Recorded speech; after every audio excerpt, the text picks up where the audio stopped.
Alright, ladies and gentlemen, welcome back. In the last video, we showed you on how to import your sprites. We didn't do many, but you should get the general idea. Just do that for every sequence that you have, or need, whichever suits your line. But anyway, we are now going to proceed to actually making an animation. Okay. Let's get the basics done. Okay. So, I already have a few things on my own set up, so, let's see. Let's just explain them, alright? So, what I recommend you guys doing is that you have 3 layers. I know they're a bit outnumbered, but I don't know why. Okay, so you have 3 layers. 1 layer's for the background, 2nd layer's for midground, and a 3rd one for an alignment line. What does this do? Well, basically, it's just so you can, align your sprites or objects, whatever you need.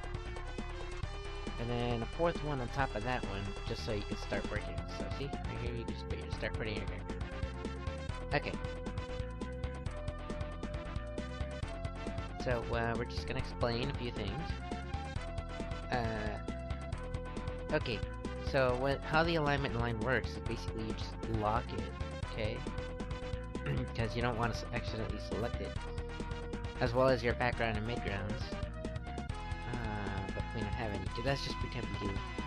Okay, so what you do for the alignment line is just grab your character or object, and then you just put near it. It should sort of snap onto it. I am not sure if you can see it, but there's a dotted line running through it when it makes contact with it. That means it's pretty much snapped to it, so, you know, and then, I don't know, you can, okay, and then you just grab, like, I don't know, let's say this is another object, you just snap onto it, and they're at the same height, same level, and all that stuff, okay? So, you know, you understand, I'm pretty sure you do. Okay, so with that explained, let's move forward. We're currently where we're at the example one we're gonna do. Okay, so as you can see, I got my background, I got alignment line, midground, and yeah, this little thing right here, it's called VCam. So what does this do? It's basically an object. It allows you to control your camera movement. I'm pretty sure there's other programs where you'd rather do it there, but this is just how I do it for now, at least. So yeah, with this one you can rotate it, resize it, skew it, etc., right? And it's just to control your camera. Alright? I'm pretty sure you understand. Okay. Unfortunately the VCam does not come in the program, so you're gonna have to find it or make it. I currently don't know where it is out on the internet, so yeah, you're gonna have to look for it yourself, or wait until I find it, and I'll post it in the description so you can have easy access to it, I suppose. But other than that, you have to look it for yourself at the time being. Okay, so let's get started. Okay. As you can see, I already have a few things organized. As you can already guess by the title of this, we're going to be using Awesome Base. Yay! Because it's awesome. Okay. Okay, so here we go. We're about to see one of the characters I made. Oh, hello. So as you can see, I did not include a mouth for my character this time around. There is a reason for that, and we're gonna head off to that when we come across it. Okay.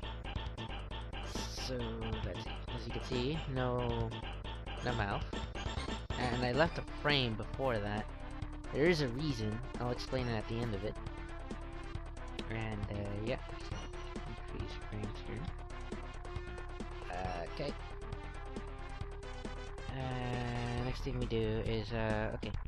We're gonna start to import sounds here, so you know, wherever your sound is, whoops, ignore that, just import it over here, okay?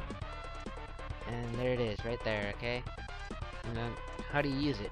You click on an empty frame. It's best if you have things on their own, like by themselves, on different layers, okay? So they don't screw each other up. So what you do is you click on the frame. I recommend you have it on the very top, probably where the VCam is. Also have the VCam on top so you see where it is. And then click on the sound you're working with, and there it is. Okay. All you gotta do now is just expand it all the way to where you need it.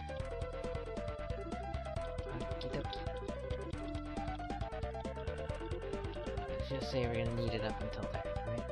For the time being, because it's a bit longer. Next thing we do is this.